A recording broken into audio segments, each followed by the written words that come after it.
Cross and Peter Bienstock. So hi, I'm going to get started, and I like these things to be very interactive. So if you have questions or comments, raise your hand, and we'll try and address them as we go through. But first, I'd like to see who's in the room. How many of you are nonprofit board members? Yay, yay, yay, yay. How many of you are nonprofit staff or CEOs? Yay. How many of you are both? Good for you. So as we look at our major sources of contributed revenue, we have grants. Grants. There's government contracts and grant funding from the government, and individual donors, right? Those are the major categories. But in times like these, especially, and also because it's my passion, with all the uncertainty around everything that's going on, not only in Washington, D.C., but its downstream impact on New York State and even local municipalities. And some private foundations are redirecting or retooling their giving. They're mandated to grant 5% every year, but some of them are really focusing to step into some of the shortfalls that have been created. To me, it really makes sense to think about how you engage, particularly individual donors, right? Because it's a way of making sure that you have diverse revenue sources. And I feel like a lot of the not-for-profit community, I certainly saw this in my many years reading grants at the Community Foundation, although I never made the decisions despite what everybody thought, to really focus your efforts on individual donors and work on building real relationships with them. And why do I say that? Because how connected do your donors feel to your organization and your mission? The more connected they feel, the more consistent they will be, the more you'll be able to retain them for a long period of time, and over time, hopefully grow their support for you, possibly even up into including an ultimate gift. And they give to your organizations because their values connect to your mission, right? That's a really special gift. And I focus on individuals because is there anybody in the room whose nonprofit has the majority of support from individuals? Sarah's sort of does. What organization? Youth Open Center. Oh, okay, great. Great. Anybody else? American Jewish World Service. Awesome. That is great. Because here's why I bring this up and why I really focus on this. 3 out of every 4 charitable dollars given in the United States every year comes from an individual. And if you see the Giving USA reports and things like that, it's a tremendous amount of money. And yet I feel like it's a sector that's somewhat underserved by the nonprofit community. And I've been in the nonprofit sector field actually for close to 40 years. It wasn't always a fundraiser. So most of the charitable support, I'm setting aside government contracts, really comes from individuals. And that's a very important and to me, it's a really special gift. But the problem is donor retention rates. Those who give to you year after year, they're terrible and they're getting worse. So right now, a recovered donor, so a donor that is given to you in the past, the retention rate is about 50%. And for a new donor, it's not even 14%. So I encourage everybody in the nonprofit world to think about how they can strengthen those relationships to set yourself apart in the donor's mind. Because I think a major contributor to that poor retention rates, and I say this as a member of several boards, is because, it used to kill me. Donors would come into the community foundations. Often with me, they were discussing their legacy plans. But they would talk about the nonprofits they support and say, I feel like they treat me like I'm an ATM. I only ever hear from them when they ask for money. And that's just wrong. That's really abusing that relationship. And I think there's so many easy, low-cost ways that you can change that equation around so that when their times are tight, when they're getting besieged by emails and paper letters, that you stand out in their mind as like, no, my values say I am part of this organization, right? That's really where you want to get in a donor's mind. And you want to have them feel seen and appreciated, that their gifts do make a difference no matter how large or small. And anybody in the nonprofits world has heard stories of the $10 or $25 donor forever, the little old lady who then turns around and leaves a $500,000 gift. That's because and it's usually a she, that's just demographics, folks. In the end, we get to decide where the assets go. In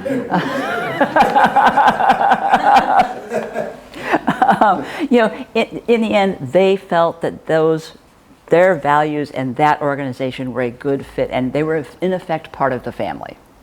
And that's not a hard thing to do, honestly, but it does take some extra thought and just not just sort of the knee-jerk, do a little more than the standard thank you, do a little more than the email bounce. Think about your interactions and your programs around individual giving and how you can make them feel that they are something special to you, because they certainly are, right?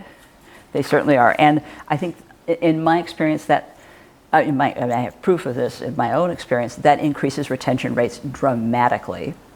And it does end up with people gradually increasing their giving, or sometimes not. I mean, the little old lady who gives you $25, that's the amount she has in her mind, honor it. Because you never know when she's going to make her estate plans.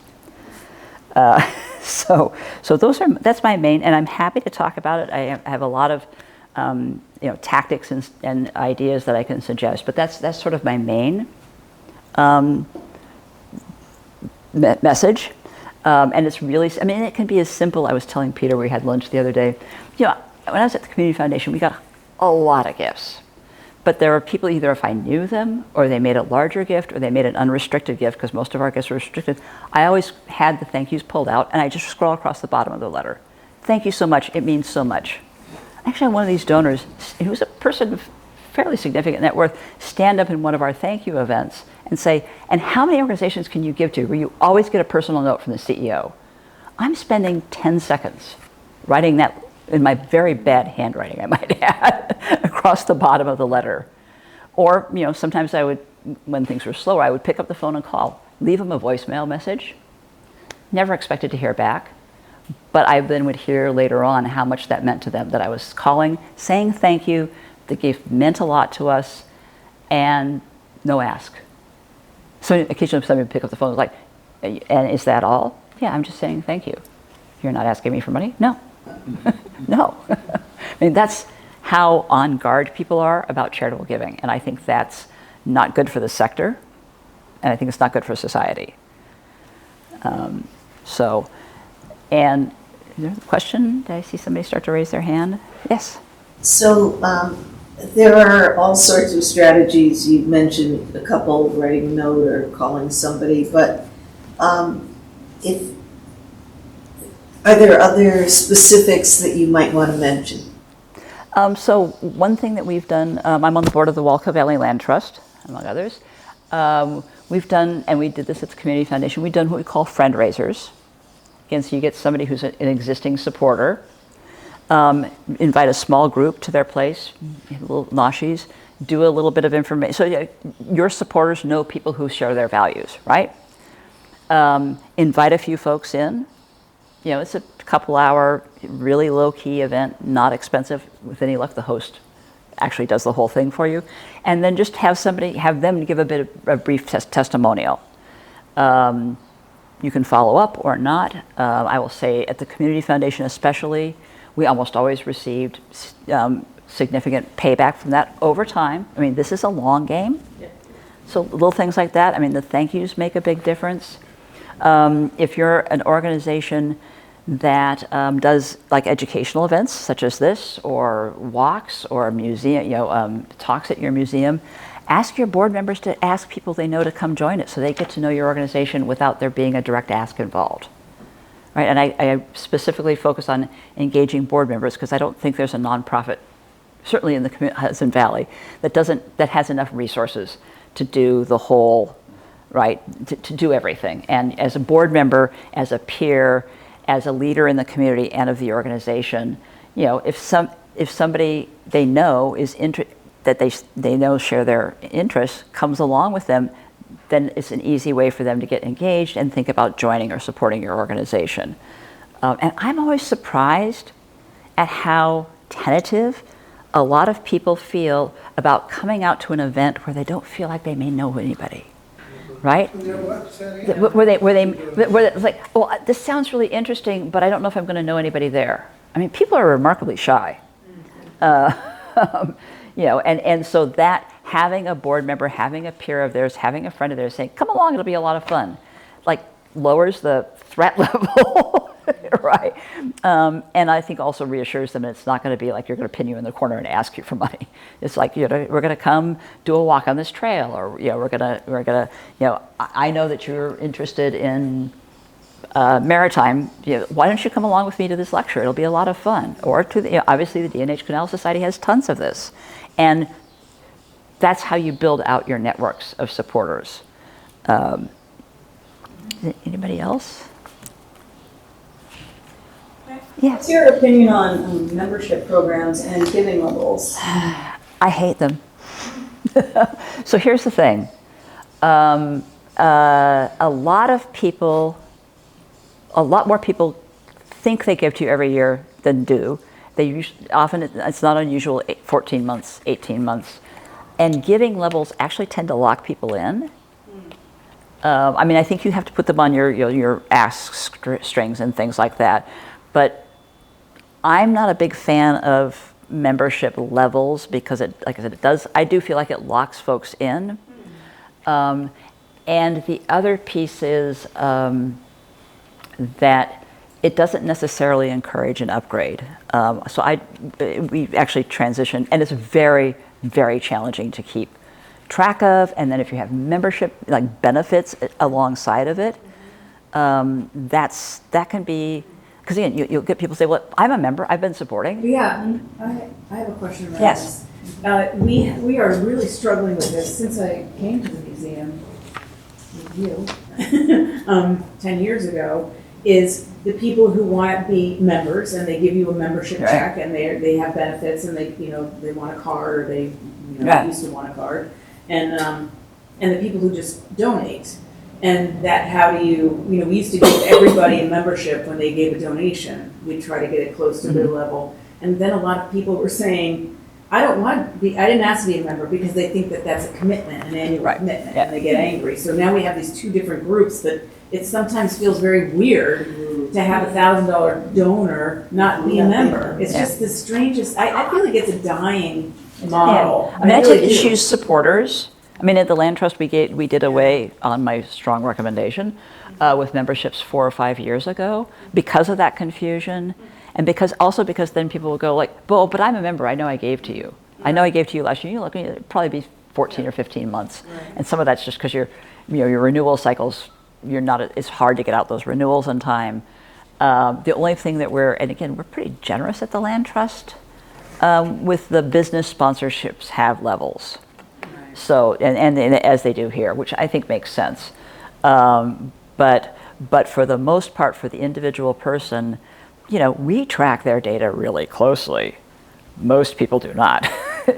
They know that they give. They know that they have a group of organizations they give to, mostly every year. Ideally, you're in that pool every year. But their memory's not perfect, and they don't necessarily keep great records. Unlike me, I'm a nerd. I have a spreadsheet, but But I mean, I think putting these barriers up to people, putting these things that could feel off-putting, is just, again, it's like you want to welcome people in wherever they're at. And like I don't like, I've done away with like publishing annual reports by dollar amount. It's like, for some people that $25 gift is huge. And for some people, $25,000 is not huge. I agree. I think it's kind of enough. And if you value your donors and their support for your mission and your organization, then I think you need to honor that. And I mean, I've sat retired school principal in Dutchess County. I don't think she ever gave anything more than $15 or $20 in her life, and I'm sitting to her talking about a $2 million gift, right? Because she never saw herself as wealthy. She literally looked at me and said, I have no idea how this happened. Right? And she probably had a $3+ million estate all told. But in her mind, she was a school teacher, and then she was a school principal, and she didn't have a lot of money. She didn't spend any money, so And I wouldn't want somebody like that to feel put off. So I think that, and I just don't think, it doesn't serve, in most organizations that I've been associated with, it does not, we don't have the kind of competitive giving. Well, I have to be at this level because so-and-so's at this level. That's just not the, I mean, I know that there are people who are in that crowd, that's the way they think about giving. That's, for the most part, not the organizations that I've worked with. I'd add one thing, which is, if your organization is governed on a membership basis, so membership is substantive, you get to vote on the board, that's different. Yes. And I never liked memberships because they were artificial. Membership meant you could get a discount in the bookstore. But so you would try to have little perks, some of which people liked, and most of the time they didn't care about. And by using the term member, you were in effect creating a class who had a good sounding title, but had no power whatsoever, no authority, no responsibility for the organization. So I think it's misleading, it's irritating to some people, and we still do it, I guess, but I think it's pretty much disappeared from our map. It's a very soft membership. And we came around the same thing. People gave us money, they go on our roll. We don't actually even done for membership anymore. We do an appeal, but we do a mail-in where we have a soft ask for a gift envelope. Which is fine. And in fact, to Peter's point, for the memberships that offer a lot of benefits, then you change the relationship to transactional. Well, that's the thing. Like, if I give to, I don't know, public radio, it's like, well, what tchotchkes do you want? I don't want tchotchkes. I just want to listen to good news, right? But you've transformed that relationship from a relationship to a transaction. Well, at the Maritime Museum, we've gotten ourselves into a little bit of a pickle with this, because we really wanted to attract younger families that are moving to the area, because they're not joiners. I think a lot of the generations behind me, or they're not. It used to be membership was different. I think I remember my dad had a National Geographic card and a South Street Seaport card or whatever, and that was like identified our family. We're members of this place. That doesn't seem to be a thing anymore. It is if you charge admission. Well, and there it's meaningful. I mean, if they keep coming, I still have my Met Museum, Philadelphia Museum, yesterday the Frick Museum. The only way you could get in, it's so crowded now, is you have to be a member. If it's really a privilege and a substantial cost, then membership, there's a real perk that counts. But most of us aren't in that situation. The benefit that we got from giving, we give discounts to all of our classes, in the boat school and the sailing school and on Solaris now. So that is a perk. So we're, even though I want to get rid of the membership, we can't now. We have like a golden handcuffs now because they bring all the families in, which is really nice because they do get to know the museum better. I guess what this tells us is it's sometimes a good idea. The more valuable those perks and more indispensable being a ridiculous term. But in most cases, it's just a tchotchke operation. And you're transforming, the relationship of like, I'm joining this because it's worth it to me to get this. So it's a transaction. And I use the term transaction, and I think in raising money, it is a transaction, and the people who are good at raising money engage in a transaction. But the transaction involves persuading those people in all kinds of ways, not just at a sit-down, that this is something that benefits them, their families, and their community. Their money is buying something that is good for all those elements. That's a transaction. But it's a real transaction. It's not for tchotchkes. It is for the maintenance and enhancement of great programming, great benefit to the community. And what I've found is very few people like to raise money because they think they're going out with a begging bowl. So you really have to think of it as a transaction. You are giving as much as you are getting. And you have to believe that to be effective. I believe it when I raise money for this. I believe that I am giving people an opportunity to do something that's very good for them and for their community and for our entire region.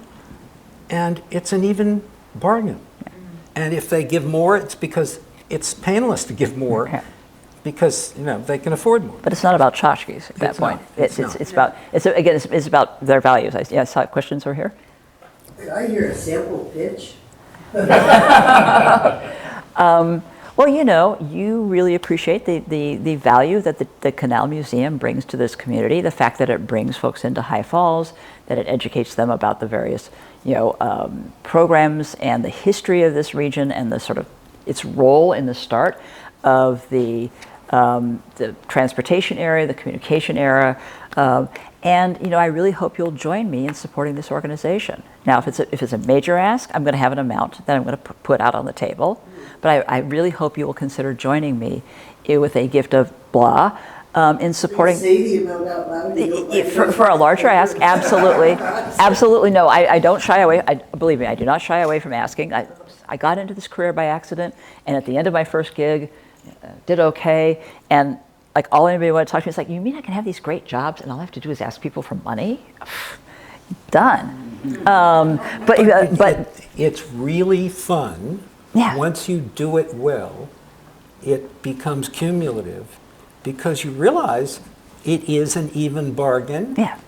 And it's an exciting thing to get people enthusiastic about something worthy for you and them as a community together. Yeah. It really. I'm going to jump into a few go things ahead. because Sure, I have sure. some notes Yeah. and I will try to race through them quickly. No, And that's if fine. anybody wants to stop me, fine.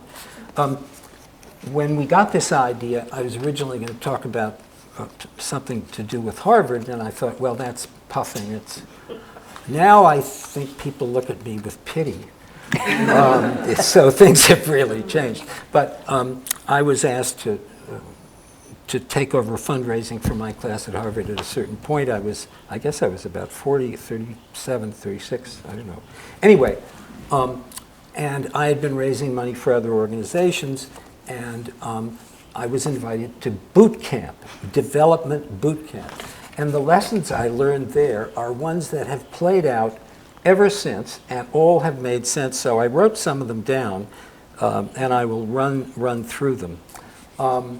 One was, and I think it's still the case, you hear different percentages, that 90% of the money given to organizations is given by 10% of the donors. Mm-hmm. There are little variations, and that means that peer solicitation, I'll skip that for a minute, that personal solicitation of potential major donors is immensely important because it will bring the most money.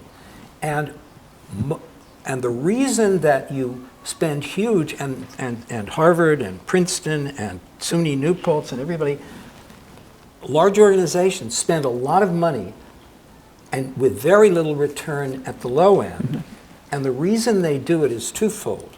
First, once people start giving and you have them on board and then you see that they're doing a little better and coming around to your programs, that helps you identify people who may do more than the $25 or $50 and be able to do that. And the second reason is that donors aren't dumb, major donors, and they want to see the bottom of that pyramid of giving where they're at the pinnacle. They want to see that they're not the only ones rowing the boat, that the whole community is engaged. And so, in fact, when I started with Harvard Fundraising, they essentially lost money on all the first 10 years of graduating classes, lost big money. Still true. That was a throwaway to, in effect, build loyalty and support, keep in touch, and eventually, as those people did better in the world, identify who would be the key donors. But they understood that really the major money for a great university, great museum, is going to come from a very small group of people. And those are people you have to cultivate. And that word is used a lot, any of you in development. And it's a gardening word. And what it means is you have to be patient, you have to sustain it and be diligent. And you don't treat it as a commodity. It's something you love and care for. And so one of the things I've always said to people I work with on development is everything you do is development. Mm-hmm. Our sitting here tonight and talking to you is development. Any press release we put out is development, and if there are typos and bad grammar, any of us reading that will say, do I want to give money to people who can't even write the English language? The way Seamus or Bill greet you at the door is development. Every single act, whether a fundraising act overtly or not, is development, and it should speak well for the organization, and it should personally engage with anyone with whom we come in contact. Harvard took that further, and so did the major colleges, and insisted on peer solicitation. None of us who were working on it, on the committees for the different classes, did the fundraising unless it was peer solicitation. And what they said was, it's virtually never the case that someone gets more money than they gave. So at that time, the largest donor was David Rockefeller, and we wanted David Rockefeller to do all the fundraising because nobody would say no, everybody would take the meeting, and they would want to impress Mr. Rockefeller, and they would give more than they otherwise would. But you would spread that across the way, and you really would look at the people in the class, volunteers in their class, and say, who is in, a Wall Street law firm at roughly the same level in Minneapolis as their peers in Chicago or Kansas City. And that's who would do the asking for those people. And you were careful. Now, most organizations in this room and in this area can't do that. There are not enough people who are willing as volunteers to raise money from their peers. And so it's done by development officers and some volunteers who work on it. But my aim would be, over time, to really identify some people in, say, our organization who get it about what fun it can be to raise money and to persuade people of the worth of what they're doing and make it interesting. Cultivate those relationships, and so work beyond, work on peer-to-peer personal solicitation. But I think that's a ways away. One of the things they said at the boot camp was, which was counterintuitive and turned out to be totally true, is if you want to raise money from someone, ask them for advice. And what they said was, first, and it goes right back to what Sally's saying about, you can't just go and ask for money. Most people who can make a substantial gift are smart. They have many choices, good choices, and you're just one of them. And they don't have to give you money. And there are great places, other places that want that money. And so what you want first is to know what they like, what they think well of, what they think you're doing badly as they get to know it. And that's cultivation, and that's getting advice. And at some point, if you've done the job right, they will expect to be asked for money, or they may even just say, I'd like to help. But that shows respect for them, which they deserve, and makes you work harder to do the job.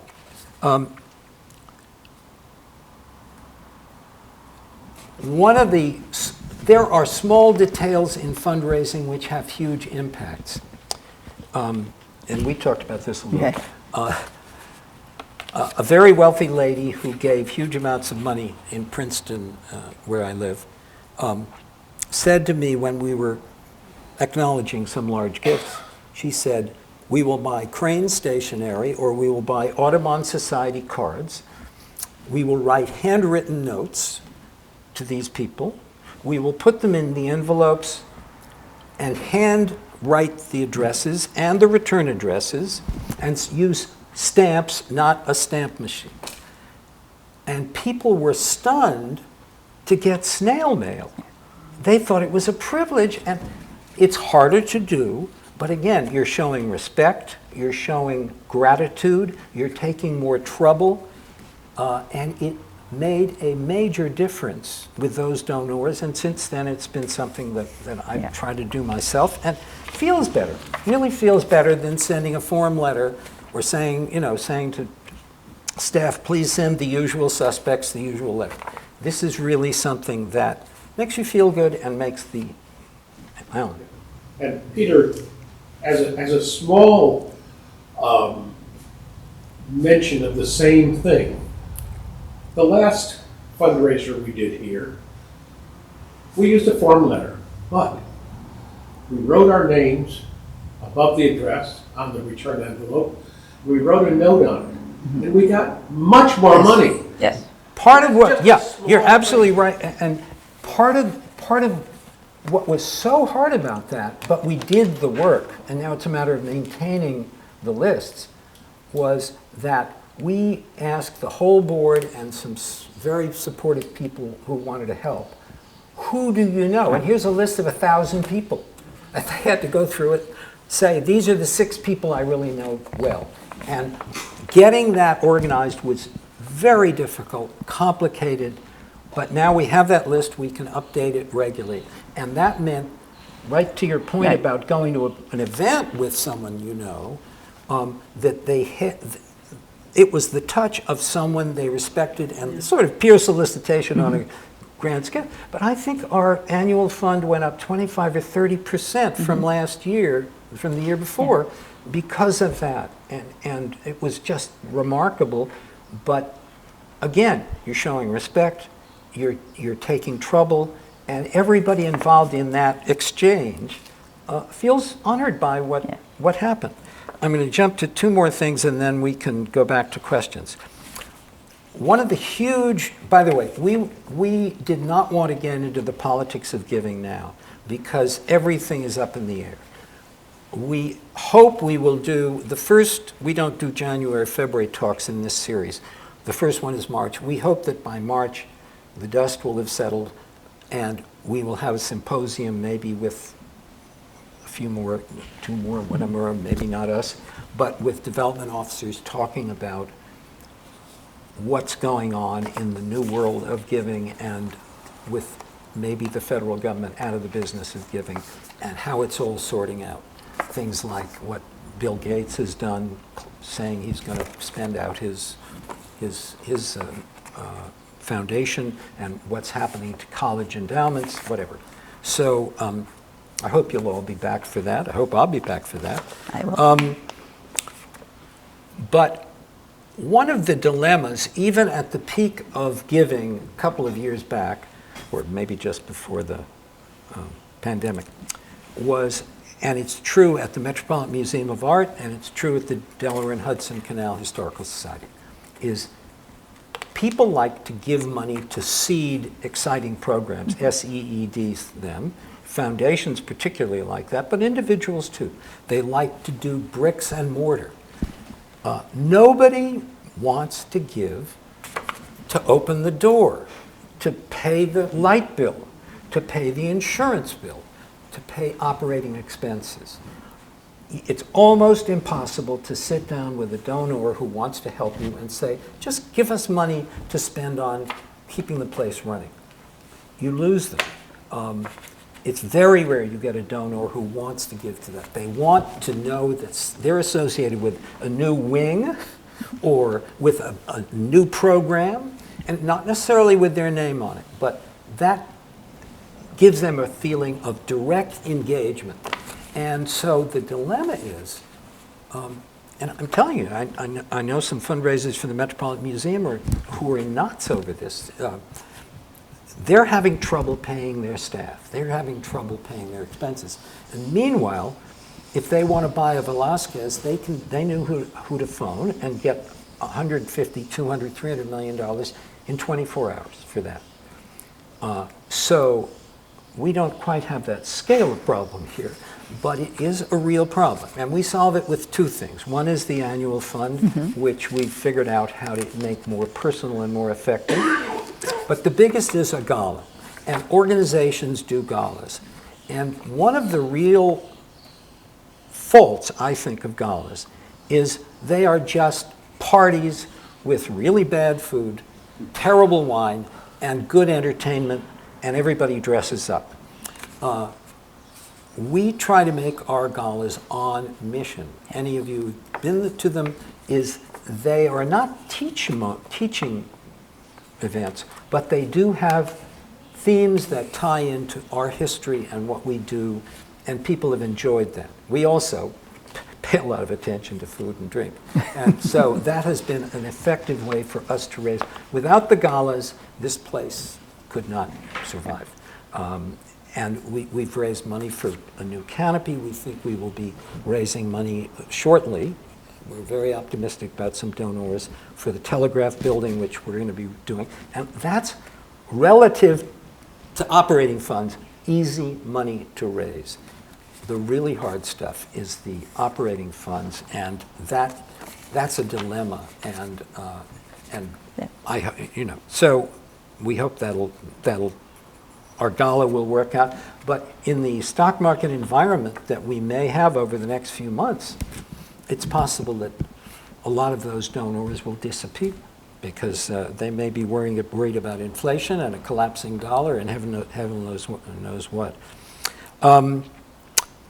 That covers most of my key points from my boot camp and the subsequent learning. So questions? Yeah, and I want to go back because I think the annual fund, the sort of general support, that's where your retail, your lower level donors, they rock. You're not going to go to your $50 donor and say, we need. You can certainly around projects when you get to that, get to the 85-95% level, you can go out and help us finish off the Telegraph building or whatever else.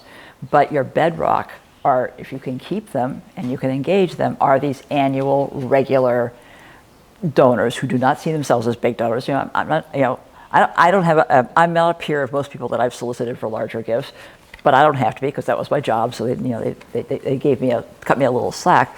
Although I always tried to bring along a peer or somebody like that. When I was at the college, it was the president or a dean, or an executive director, but you're making those people at the base of the pyramid, and it is a base, right? It is your base.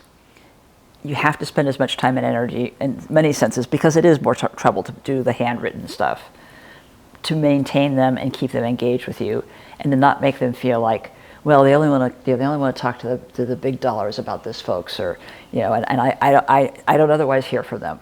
So this is not my organization. So I think that's sort of the counter is, your annual fund is incredibly important, and don't squander those dollars. Because to Peter's point, D&H Canal Society galas are wonderful. Most galas, and I've been to more than my share, are terrible. I go there because I had to, because, and you're like, and it's just like, how soon can I leave? Do I have to push this chicken around any longer? They're really not very good, and for the amount of effort that people put into them, especially for folks who just don't have an event staff, you're losing money, right? If you count the staff time that goes into a bad gala, you are losing money. There are reasons to do events. Fundraising is not usually the primary reason. And there are much better ways to engage your average donor, especially as people get older. They don't necessarily like to go out. So Community Foundation did these annual thank you events. I actually shifted them into the late afternoon after one long time supporter said to me, I don't normally come to these, but I wanted to stop by because I can't drive after dark. Oh, I can solve that problem and make it available to you. I can move the start time of that back by a couple of hours.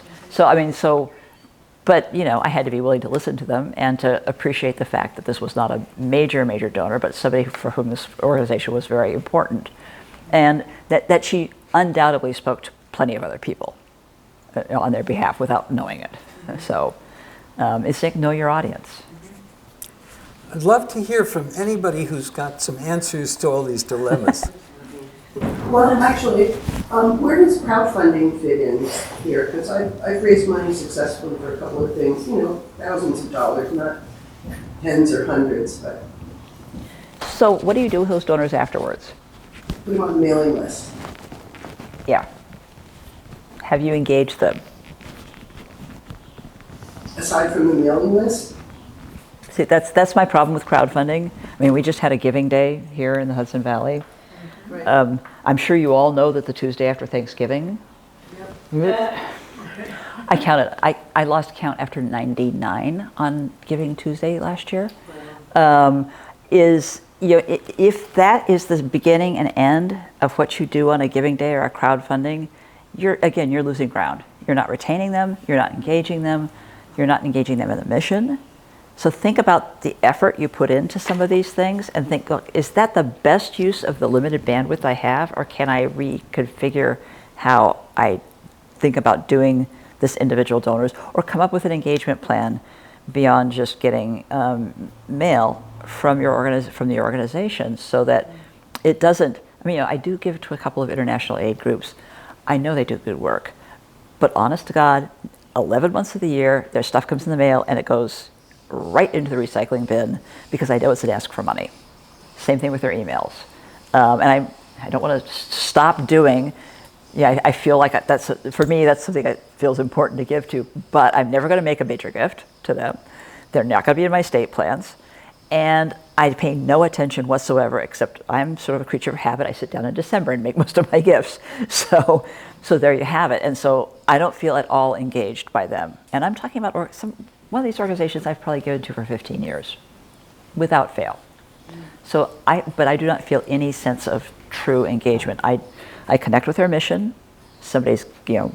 But so I think that's something to really think through. Like if you're going to do that, that's not personal. and then what? I guess that's what next. So to piggyback on that, what would engage you? What could they do to engage you besides writing a handwritten thank you?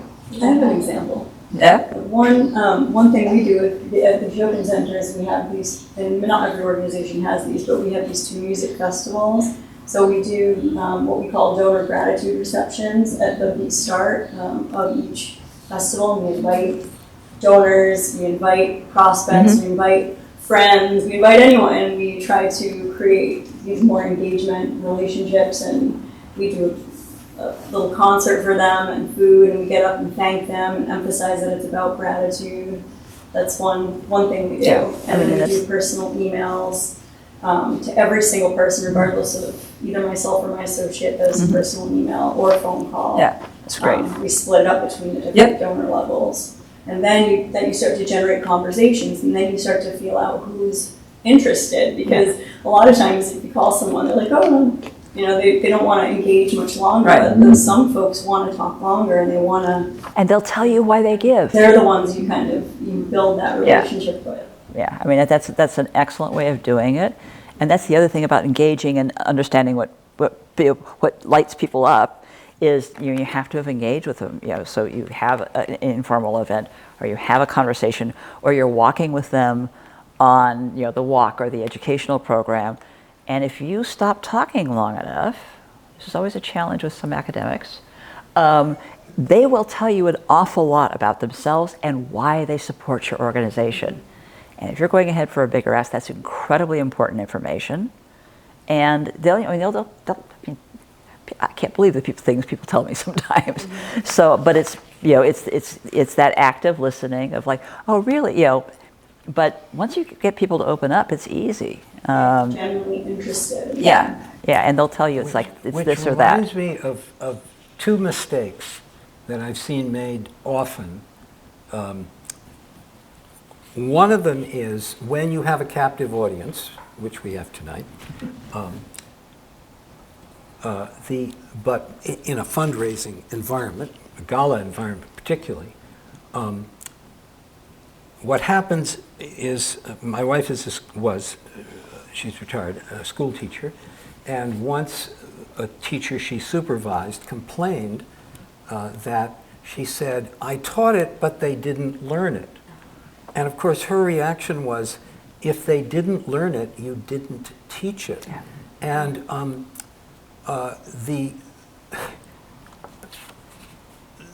the fact you have people in a room at a gala does not mean they're your captives until the last drink. And the temptation is to feed them with lots of information about your organization and win them over. And the answer is they mainly didn't come to be solicited. They mainly came to give you a rather substantial amount of money for the ticket and then to have a really good time. So brevity becomes sacred, and it's sacred through everything. And again, in development, keep it short. Keep it clear. Know what your message is, and it may differ by different people in different categories of giving.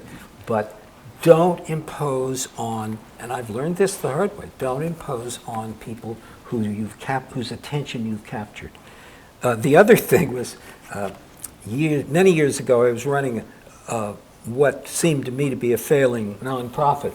And I went to see a banker I knew, and I said, we really need we need X dollars, and can you give us a line of credit? And my point was, if you don't, we'll close down. I mean, the organization's going to die. And his answer to me was very instructive. He said, don't bring me your challenges, bring me your opportunities. He didn't want to save us if we were failing. And though he was a banker, he might as well have been a donor. He didn't want to hear about possible failure. The fact we might die was not, to him, a signal that we were a successful organization that he ought to support. And he said, bring me your opportunities. And that's why, and it gets right back to this business of what you present to potential donors. Exciting ideas, an exciting program, an exciting, worthy mission. And the fact you may not be able to open the door, though I just talked about it, tomorrow, if you don't get some money, probably leave that alone. And you remind me of a good story. This is very related. So back in Oregon, where I was living, I got a job at the College of Engineering at Portland State University. Now, I'm married to an engineer. I'm not an engineer. So first thing I did is I called up the only high-tech millionaire I've ever known. This guy originally developed PageMaker. And I said, you know, he's up in Seattle. I was like, look, I'm going to be in town. I got to talk to you. Like, how do I talk to these engineers? I'm like terrified. And I go up, and he had lots of stories, but the one that stuck with me, and lots of stories about his graduate degree, which was from an Ivy League institution. He's like, oh, they send these guys out, and they want to take me to dinner and wine and dine me. And he's like, hey, I just could care less. But he said he talked about his undergraduate, where they invited him to campus, and he did a tour, and he saw where students were learning, and he looked at me and he said, Sally, I saw that they needed some stuff, and I knew I could help that. He said, where my heart goes, my wallet follows. And I have, you know, like the best advice I ever got. It's like, don't tell, show. I mean, you know, the person who was leading him on the tour was probably the dean, didn't have to say, look at these ancient computer labs that the students are learning in. This was in the 1990s in engineering college. He was like, and here's our, you know, our teaching lab. And he looked around and he's like, they need computers. And he basically underwrote complete renovation, you know, so, but it was like, he felt engaged and he felt like he could make a difference and he felt personal, right? So always let your heart follow your wallet, or wallet follow your heart. I'm going to add one thing for development officers, which you probably are aware of, and probably telling you something you already know. But at all the organizations with which I've been involved, I've organized an advisory council. And very often we run into people who are very able, who are very busy, who do not want to come every month to a meeting where they read all our expenditures and all our income and talk about day-to-day operation of this place. or whatever the organization is. They are people who have wonderful networks in the community, who believe in what we're doing, who can be great ambassadors for us, and also are very wise, and I use that term seriously, and give us great advice. And what we do is we meet 3 times, 4 times a year. We eat in a wonderful place, and restaurants actually, when you explain to them what you're doing, we get restaurants that basically donate the meal and the space, 15, 16 people, some staff people, and most of our staff people come, and the advisory board. And we have interesting programs which go beyond the D&H. I mean, the last program we had was about trails in this region, and one of the board members, who's the head of Parks and Trails New York, a wonderful organization, talked about trails in this area. The next one will be, and some of you know Johan Juliat from the Bruderhof, and Johan is going to host the next meeting at his place at the Bruderhof in Esopus, and we'll get a tour first and find out about what they do, so that the members of the advisory board don't just feel they're engaged in a parochial exercise about this place, but the advisory board becomes an opportunity for them to meet their peers and learn about exciting things that are going on in the community we all share. If you design the format of an advisory board well, and you pick your advisors well, they become a tremendous support, and not necessarily donors. These aren't necessarily rich people, but they're people who can be helpful to you, whose word is trusted by people who can matter to. And I find it is, we did it at Storm King, we did it at Open Space Institute where I was on the board, and it works really, really well. It's a wonderful vehicle. But you have to pay a lot of attention to it, just as you have to pay attention to everything else. Could you talk a little bit about soliciting businesses, professional organizations, and perhaps even churches if you're a volunteer organization? Sure. I mean, I would say that, let me back up. So, and there are business sponsors here for the D&H Canal Society. A lot of business owners, they're going to have to see value in your mission, and they'll have to agree with it. An awful lot of them in this region, they're generous, but they're going to peanut butter stuff, right? They don't like to say no, and so you can certainly get regular support, especially if you can offer them, some publicity, and you can see it listed up on the screens there, and a lot of organizations list them on their emails or something like that. So it has to be a match in terms of interests, but know that they get, especially the Main Street businesses, they get solicited constantly. That a lot of them who are listed as business supporters, I just had a conversation with somebody about this for another organization, may in fact be in-kind donors, which can be invaluable, but it's not going to pay your operating budget. It may provide some relief, and a lot of them, everybody goes to the banks. The banks know that everybody goes to the banks, and they have a reputation in the community. So they're going to, for the most part, they're going to be a source of small gifts, 100, 500, maybe 1,000, to be an underwriter of the. So they're not going to be a source of big gifts, but it's worth it if you can do that and stay on top of. That's where I think a bit of a renewal cycle is helpful. But you also have to remind they're incredibly busy, right?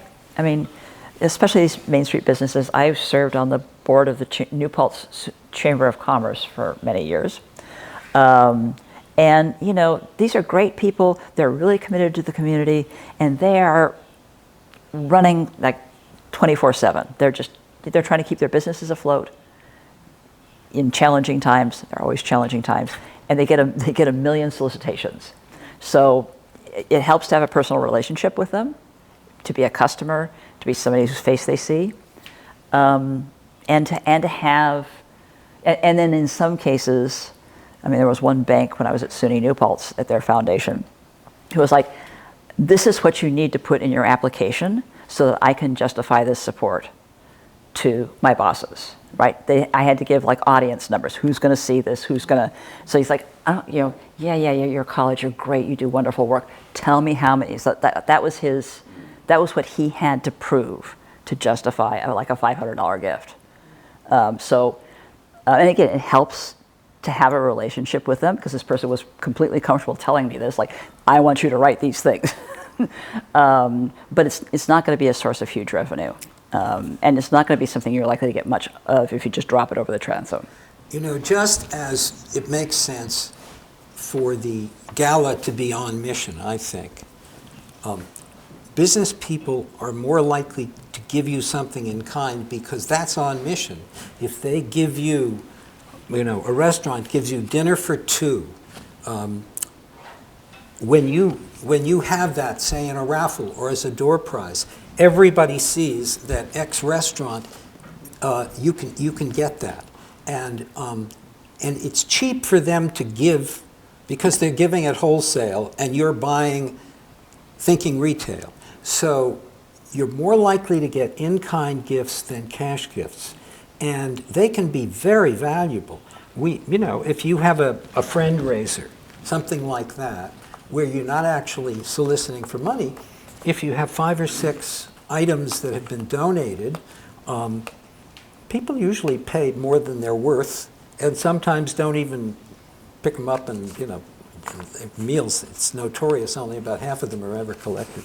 But it's nice for the businesses, and it is a nice supplemental way to present an event, to have door prizes or have a little silent auction or just whatever.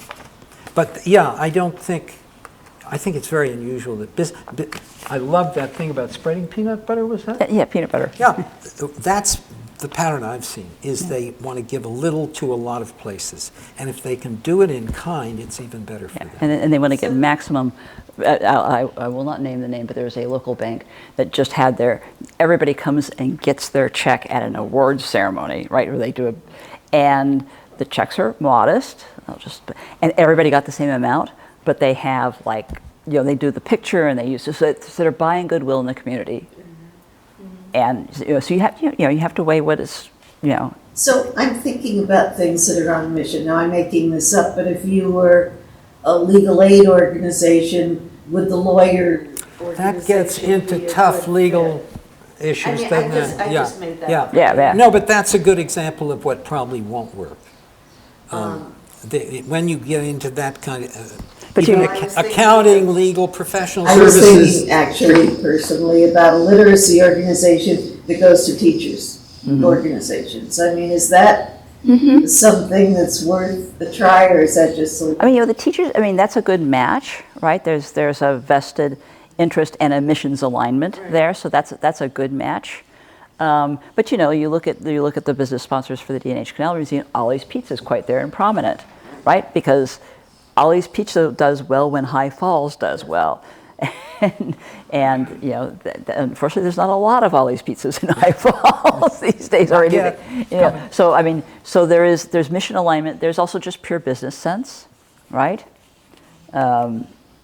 So and then for a broad community organization like a bank, it's really community goodwill. It's kind of that's what a relationship where there has to be an aspect of what's in it for them beyond the psychic. I feel I'm part of this because my values make me want to be part of this.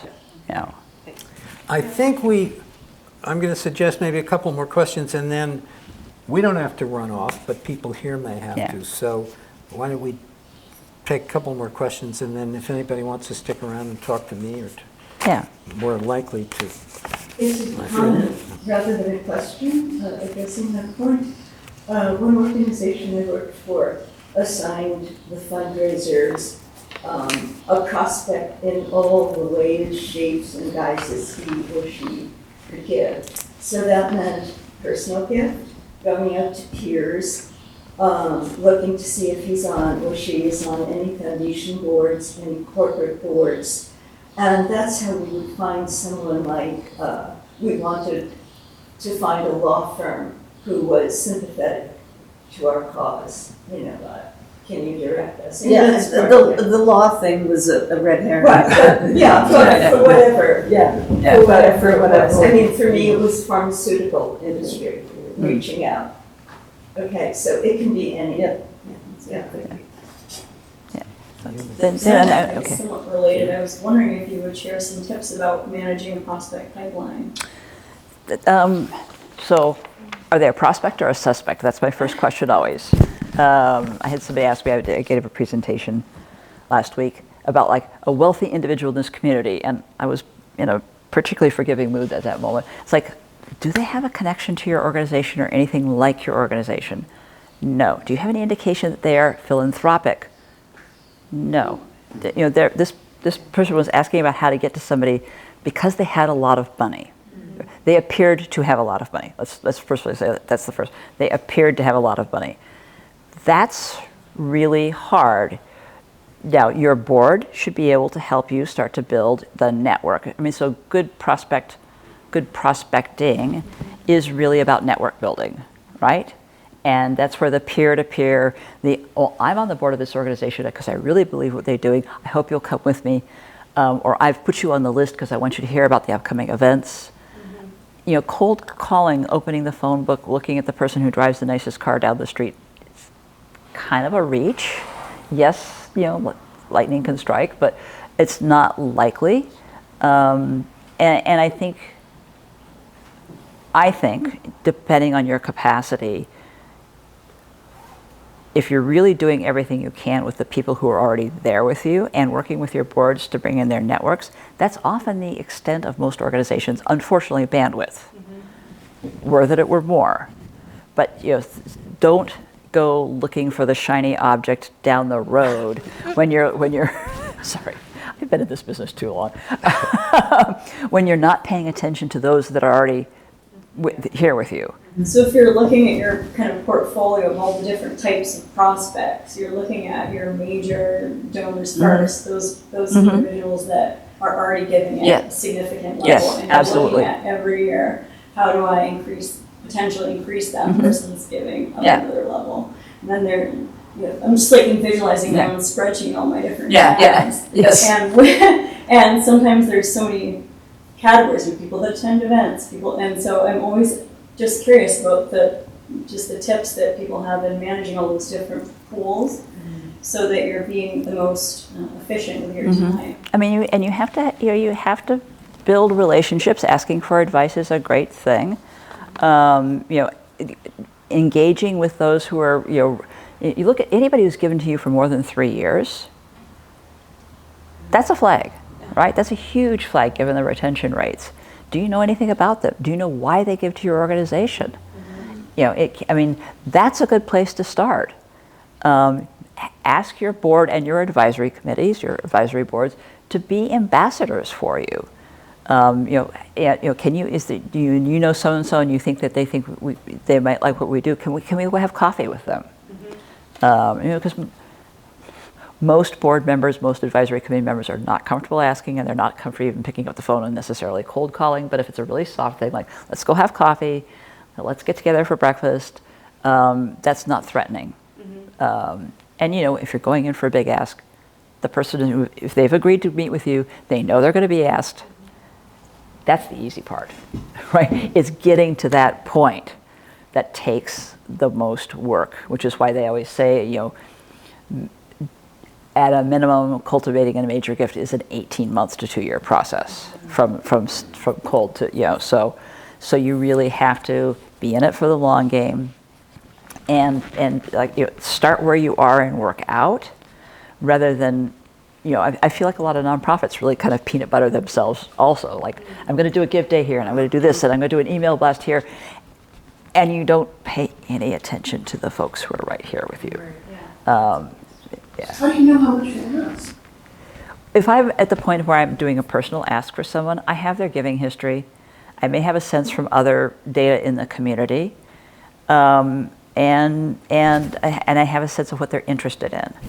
Most organizations publish lists stratified by giving amount on their websites, and that's one source of information. Google is. But I frighteningly. find our advisory board and the advisory boards of the other organizations I've worked with are the best sources for this. Yeah. And on this same thing of bring somebody along, bring your friend along, if somebody on the advisory board knows someone who might be interested, you ask them to set up a breakfast or a lunch, and you don't ask for money. You tell your story, and they're comfortable because they're with their friend and peer, and that starts a process that may go nowhere, or it may be very, not everything hits the target, but it's an efficient way of getting people to hear your story in the nicest possible circumstances. And then if they like it, you're lucky and happy. And they are too. And then my add-on to that in all of this is take good notes and go back and record them in your database. Yes. Especially in the development office, there's often a lot of turnover. It's really hard to start those relationships from the ground up when you've got no data on them, other than maybe what they've given to, why did they give this extra large gift? If someone ever replaces me, they're going to have a whole book. Good. Every email, every. They're not going to replace you. They're going to keep you alive. It is so invaluable to have, because again, this person is, say this, you got a person who's suddenly made a larger gift, and you go to meet with them as a new person, and you don't know why, then all of a sudden they feel well, they didn't really pay much attention to why I did this, right? It's just, it's very depersonalizing. And, coming back to the psychology of money, it's one of the hardest topics in this country, especially for people to talk to, right? What are the three things people really avoid talking about? Money, sex, and death. And we're talking about... and so for many years, my work was with legacy planning. So I'm talking with people what's going to happen to their assets after they pass, and I'm talking to them about money and death. I think we ought to let anyone who wants to leave, which is probably most everyone, but if anyone wants to stick around and chat. I have one resource that I'll make available, especially those of you nonprofit. There's an organization locally called the Association of Nonprofit Consultants. Their website is hvnconsults.com. But if you just Google Hudson Valley Nonprofit Consultants, they have an expert directory. I am a member, I'm on the directory. But you can also request a 1-hour pro bono consultation. There's people there who are experts in grants. There's people there who are experts in marketing, branding, things like that. So it's a good resource, especially as we go through a lot of turmoil in our fundraising operations. So take a look at it. And thank you. Thank you.